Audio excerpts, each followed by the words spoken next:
What's good and what's mobbing? God bless each and every one of you, man. Let's get into it. November 15th devotion, Matthew 22:37 through 39, which reads, Jesus replied, love the Lord with all your heart and with all of your soul and with all of your mind. This is the first and greatest commandment. And the second is like it. Love your neighbor as yourself. I heard someone speaking the other day about law, and he said that there's God's law, there's natural law, and there's man's law. And he said that most people agree with the middle law, the law of nature. The law of nature is real. It's something that we can often see or can be revealed through like experiment. But man's law has a purpose, but it is also finicky. It isn't always just, and it can change from leader to leader, society to society. But God's law is unchanging. His principles and precepts are unaltered. They've been there from the beginning of time and will continue to be there. And unlike the laws of nature or man, God's laws are set up to protect us and to lead him towards Christ and to live a Christ-like life. So let's keep it simple as we examine this. The natural laws govern themselves. And, we're susceptible to the outcomes. I mean, if it's cold and it's freezing and you don't do what you need to do, you freeze right along with nature and die.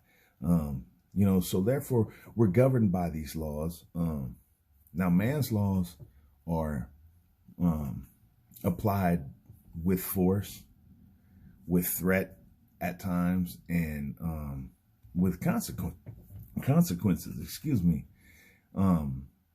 all within a jurisdiction are governed by them and held accountable if caught breaking them. Everybody who's in that society or that area, God's laws are placed before us with an option to be obedient.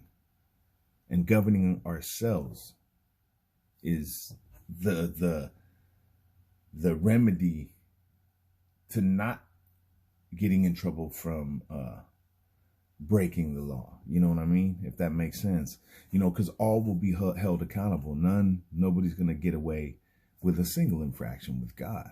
We can sometimes escape the wrath of natural law. And same with man's law. We can, people beat murder cases, that are guilty. There's loopholes in the law, but not one is gonna,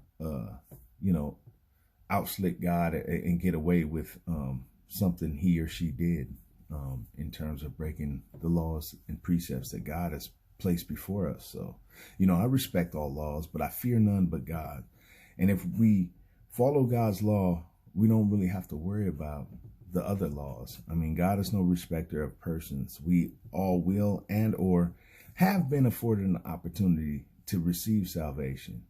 And it's in his law in which we are judged by and for eternity. God will show no favoritism. So what law are you most concerned with? I ask you, what can you do to get back to his commandments? I ask you. Now let's do it. We got to get out and get it, man. We got to remember, the authorities have been placed there. The rules and the things we're subjugated to by God, but it's his law first.